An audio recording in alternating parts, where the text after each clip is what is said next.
समाज आपने थोड़ी पहले हमको भी पूछा, प्रशांत जी को भी पूछा, आप मानते हैं देश समाज के आधार पर बटे हुए हैं? मैं उस हिस्से की बात नहीं कर रहा हूँ जो भौगोलिक है, मैं सामाजिक मानसिकता की बात कर रहा हूँ जो बटे हुए हैं, एक जाति में भी बटे। भारतवर्ष ऐसा जगह है जी सर, जब जरूरत पड़ते है सब समाज एक ईसाई आपस में है भाई भाई जी ये स्पष्टता दिखाई दे रही है। जी, थोड़ी सी कमियां हैं लेकिन दिखाई दे रही हैं। स्वतंत्रता के बाद एक ही परिवार 50-55 साल राज किया है। जी सर, और ये कोटा सिस्टम, रिजर्वेशन, ये भी सिर्फ 10 साल के लिए कहने के बात करके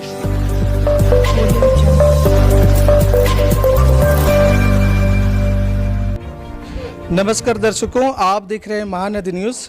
ये वृंदावन हाल है, हमारे बीच में आप देख रहे हैं सौभाग्य कहिए रानी दुर्गावती के वंशज, उनमें से एक हैं यहाँ हमारे साथ, और दूसरी तरफ हमारे सुभाष चंद्र बोस जी के वंशज सौभाग्य से हमारे साथ छत्तीसगढ़ रायपुर में आज मुलाकात हुई है।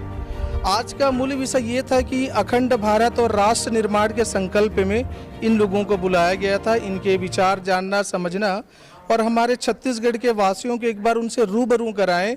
कहानी किताबों में हम सुनते आए हैं कि रानी दुर्गावती के बारे में, सुभाष चंद्र बोस जी के बारे में, पर उनके वंशज कैसे दिखते हैं ये भी एक सवाल रहता था। कैसे बोलते हैं, क्या कुछ है, चूँकि ऐतिहासिक बातें हमने बहुत पढ़ा है तो उनसे थोड़ी सी चर्चा करेंगे। सर, आपका बहुत बहुत स्वागत है छत्तीसगढ़ की पावन धरा पर। धन्यवाद। क्या कहेंगे आज के कार्यक्रम पे और आना कैसे हुआ सर? आज के कार्यक्रम का जो उद्देश्य है जी अखंड भारत एवं राष्ट्र निर्माण, बिल्कुल सर। ये आज की आवश्यक एक चर्चा के विषय है। जी सर। और सर्व समाज समन्वय महासभा, ये नाम भी सुनकर हमको बहुत आनंद हुआ, क्योंकि ये भी आवश्यक विषय है आज के सनातनी समाज के लिए। ये भी एक आवश्यक विषय है। हम लोग का एक कॉमन मित्र था, जी उसके द्वारा उदय भान सिंह जी हमको फ़ोन करके बुलाए थे कि आप आ सकते हैं तो हम लोग बहुत खुश होंगे। तो हमने आए हैं और इन लोग को जो प्रयास है मुझे लगता है कि ये लोग कामयाब भी होंगे, और मेरा पूरा सपोर्ट है, जितना मेरे कैपेबिलिटी है उस हिसाब से पूरा सपोर्ट है ये सर्व समाज समन्वय महासभा के साथ। सर, ये पहली बार छत्तीसगढ़ आना आपका हो रहा है कि पहले भी आ गए थे आप? नहीं, छत्तीसगढ़ में कई बार आए हैं। हाँ। बिलासपुर में ज़्यादा आए हैं, कुछ दिन 2022 में भिलाई में भी आए थे। छत्तीसगढ़ में मेरा आना जाना लगे ही रहते हैं। सर, एक अखंड भारत की बात आपने अपने प्रवचन, अपने भाषण में भी कहा आपने, वो सारी चीज़ें हमने सुना, पर ये सर्व समाज समन्वय जो है वो भी एक अखंड करने की कोशिश है, समाजों को एक राय में लाने की। इसमें दिक्कत कितनी हो रही है और क्या समझ में आ रहा है सर? जो समस्या आ रही है सामाजिक जातिगत भेदभाव को लेकर, वो कैसे मिट पाएंगे, संभव है? देखिए, पहली बात ऐसा है, स्वतंत्रता के बाद भारतवर्ष को जो पढ़ाना था, जो बताना था, वो ठीक नहीं हुआ था। जी सर। भारतवर्ष के स्वतंत्रता के बाद एक ही परिवार 50-55 साल राज किया है। जी सर। और ये कोटा सिस्टम, रिजर्वेशन, ये भी सिर्फ 10 साल के लिए कहने के बात करके शुरू हुआ था, क्योंकि सनातन धर्म में ऐसा कोई कास्ट सिस्टम है ही नहीं। सिर्फ 4 वर्ण है, वो भी कर्म के आधार पर, वो परिवर्तनशील है।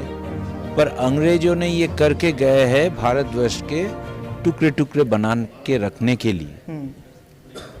जो सनातन शास्त्र के चर्चा आम सनातनियों के इस ज्ञान को प्राप्त करवा सकते थे, वो बंद करवा दिया गया। स्वतंत्रता के बाद देश को धर्म के ऊपर बंटवारा किया गया, एक इस्लामिक राष्ट्र हुए, उधर शरीयत आइन चले, पर भारतवर्ष में भी जो सरकार था वो भी हिंदू आइन सब बंद कर दिया है।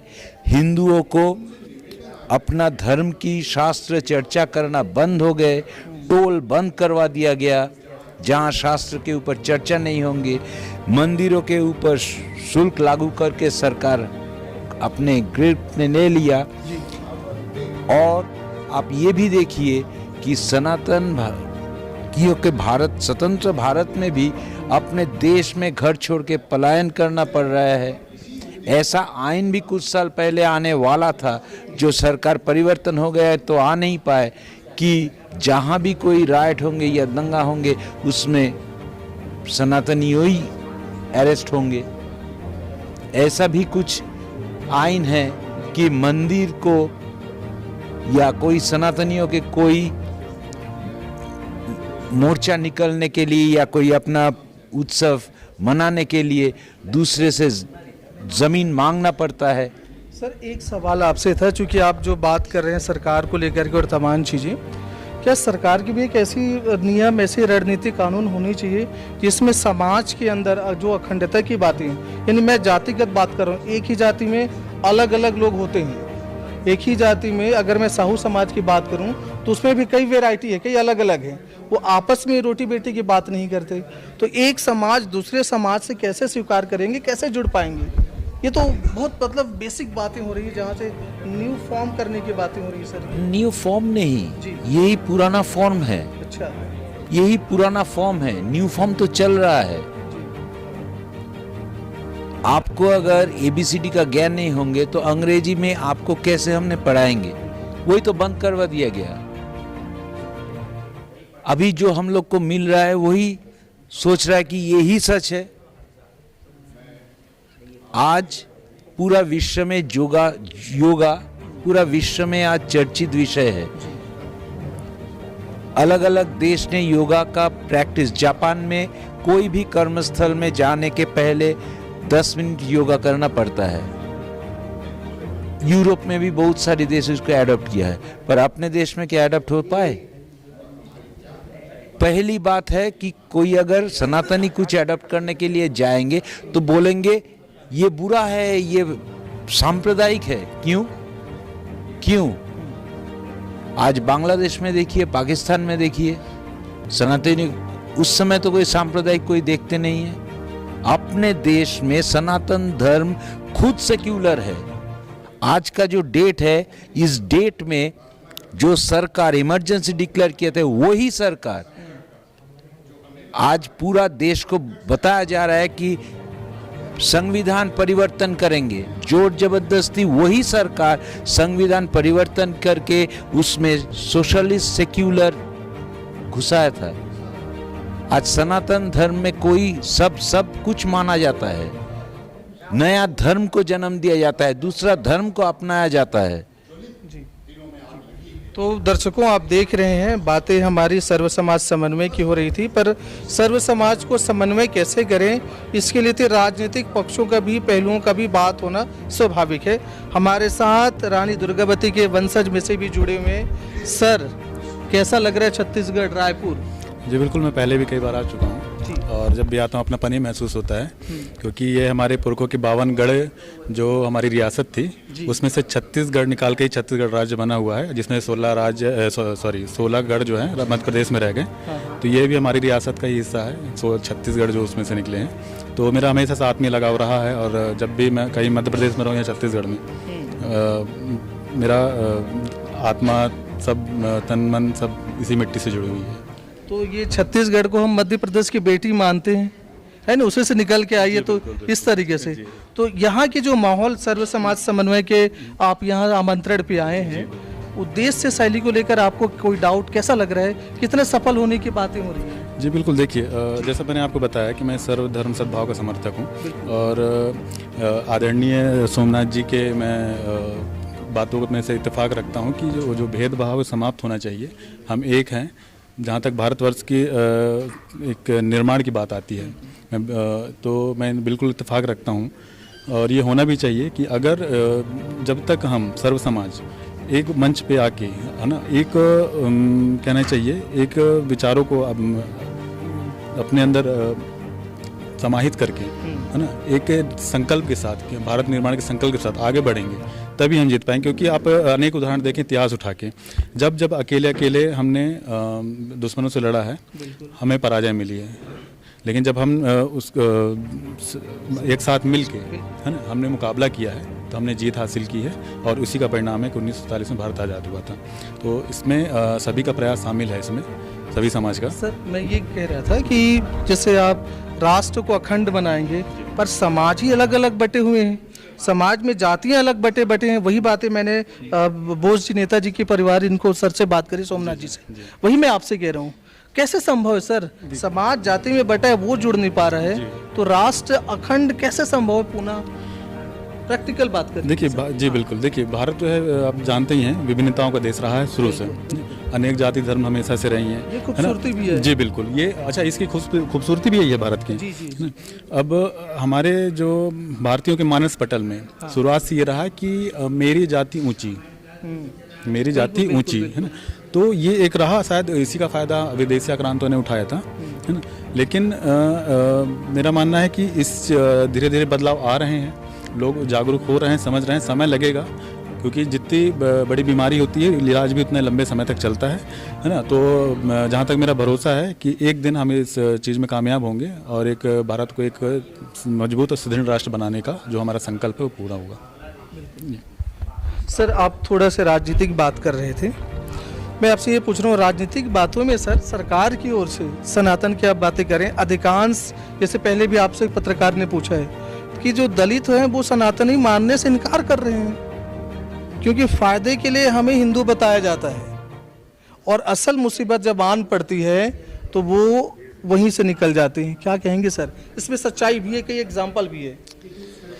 जी मुझे पता नहीं है कि कौन सा दलित अपने आप को हिंदू मानने से इनकार कर रहे हैं, मुझे पता नहीं है।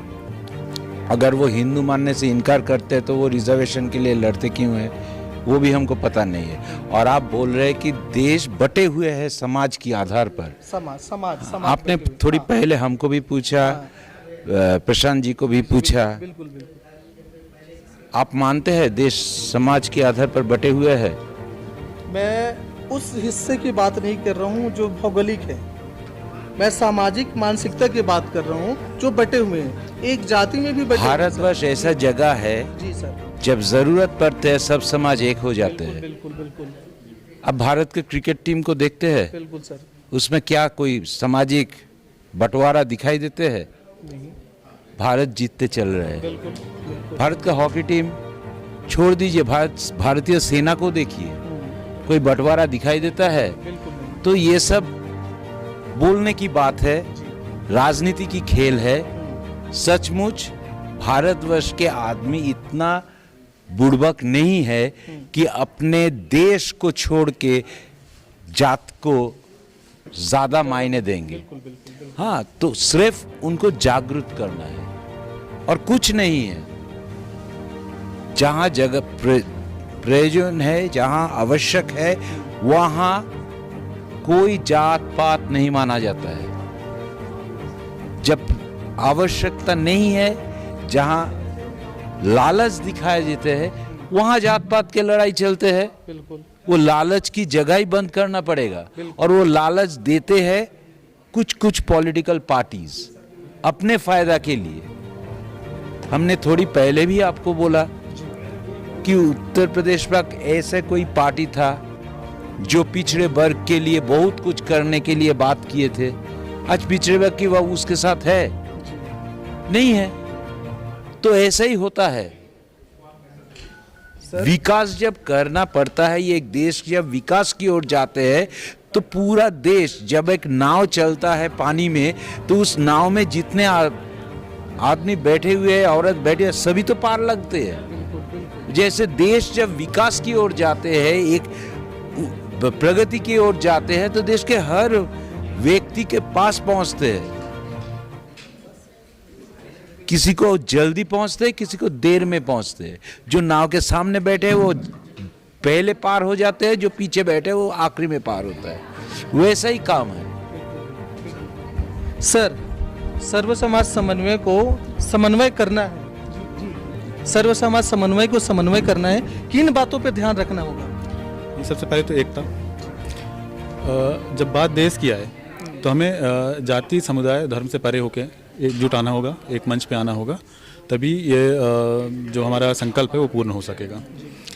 और जैसा कि आज का कार्यक्रम है, मैं मानता हूँ कि आप भी समझ रहे होंगे, जो आपके सवालों से मैं भी समझ पा रहा हूँ कि सभी के विचारधाराएँ अलग अलग हैं, है ना। लेकिन उसके बावजूद भी जब भारत निर्माण की बात आई, सर्वधर्म समन्वय की बात आई, तो आज सब एक मंच पे एक साथ हैं।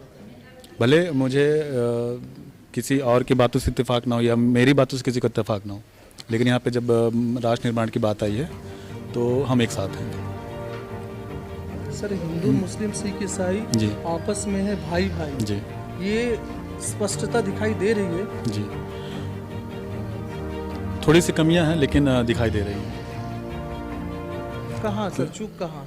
चूक मतलब हम अनुपात की बात करें अगर उसमें, है ना, तो अभी भी जागरूकता की कमी है। धीरे धीरे बढ़ रहे हैं उस ओर, तो वो एक न एक दिन होगा वो। जी। तो दर्शकों, आप देख रहे थे हमारे साथ क्रांतिवीर परिवारों के वंशज, सौभाग्य से हमें मिला था। कुछ राजनीतिक बातें भी हुई है, पर हमारा उद्देश्य था कि समाज जाति में बटे लोग हैं, उसे कैसे जोड़ें।